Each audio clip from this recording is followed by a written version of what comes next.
好，大家好，我係 Kelvin啊，今日嚟到啟業苑280尺嘅單位裏邊。咁我哋咧呢個咁細嘅單位咧，點樣可以做到一個獨立嘅房間，同埋一個好大嘅衣帽間呢？事不宜遲，我哋逐一介紹。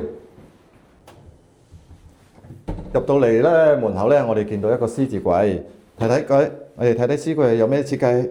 咁我哋下面咧獅子櫃咧，鞋櫃下面咧就係空嘅，咁我哋換鞋嘅時候咧就好方便啦，收翻埋去就唔會令到周圍咧都亂七八糟嘅鞋啦。OK， 呢個鞋櫃咧可以放到20-30對鞋㗎，咁啊一兩個人喺度住咧都冇問題。我哋呢個空間咧仲預留咗個位置放吸塵機嘅喎。OK， 介紹個鞋櫃之後咧，你睇到呢邊就係廁所嘅門口啦。咁我哋咧要用同一個材料去做，令到個空間咧更加舒服，冇咁顏色咧冇咁跳。咁你睇到啦，我哋個門咧就係趟門嚟嘅，收起咗咧就唔會阻住人啦。OK， 嚟到廁所咧，你見到我一個6尺3高嘅人啦，坐喺度咧亦都好舒服嘅，亦都唔頂腳嘅噃。但係呢個設計咧有缺點咧，就係個洗手盆個台面咧係好細嘅，咁啊擺唔到啲乜嘢。咁我哋嘅設計咧喺側邊變咗個壁龕，咁可以放啲護膚品啊、各樣日用品都放喺側邊度嘅。嚟到淋浴間咧，你睇到我空間係好夠㗎。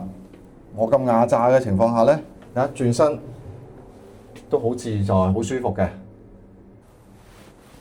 好啦，出翻嚟之後咧，我哋入門口右手邊咧就嚟咗做咗個衣帽間嘅。衣帽間空間好大，咁啊上面咧可以掛咗好多唔同嘅外套啦、衣服啦、裙啦。咁下面咧亦可以放你咧放起啲行李大件嘅嘢喎。講完個衣帽間之後咧，我哋嚟到廚房啦。嚟到廚房咧，你睇到我哋咧有兩個特點嘅，就係我哋個把門咧做翻細少少，側邊咧就有個收納櫃。咁啊，我哋雪櫃喺側邊咧，亦都做咗個好細嘅收納櫃喎。打開俾大家睇睇，係啦，放醬料茶啦，其他配料咧亦都夠晒放㗎啦。嚟到廚房呢邊咧，雖然空間唔大，但係咧五臟俱全，雪櫃、洗衣機、電磁爐，樣樣都齊晒啦。呢個空間咧擺咗咁多嘢咧，唯一嘅缺點就係台面咧唔夠用。咁基於咧個業主咧都唔係經常喺屋企煮飯啊，佢所以都接受咗呢個方案。好啦，我哋廚房出嚟啦。咦？點解撞唔到嘅？你睇到啦，原來呢度咧做晒圓角喺度嘅喎。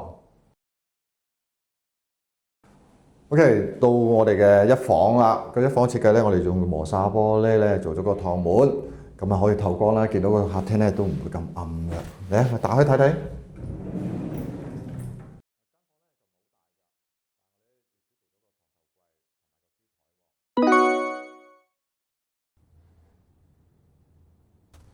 我1.9米嘅身形，左轉右轉，呢啲空間咧亦都夠我用㗎啦。